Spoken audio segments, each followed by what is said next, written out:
আজকে আমরা কি দেখেছি, সত্য কথা বলার কারণে শারজিদের বিরুদ্ধে আবার নতুন ভাবে কেস হয়েছে, মামলা হয়েছে।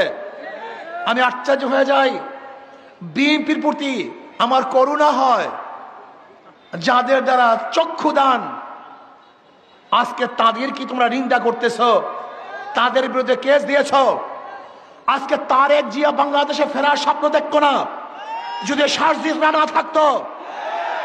আজকে তোমার নেত্রীকে চিকিৎসা করার জন্য বিদেশে পাঠাতে পারত না, যদি আজকে ওরা না থাকতো।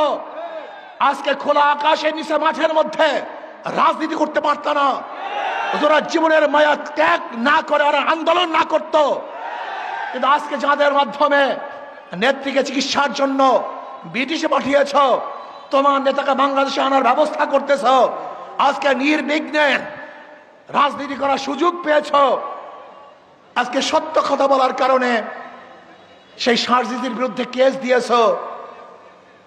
বাংলাদেশের মানুষ তোমাদের এই ঔদ্ধত্য কোনো অবস্থাতেই মেনে নেবে না, মানতে পারে না।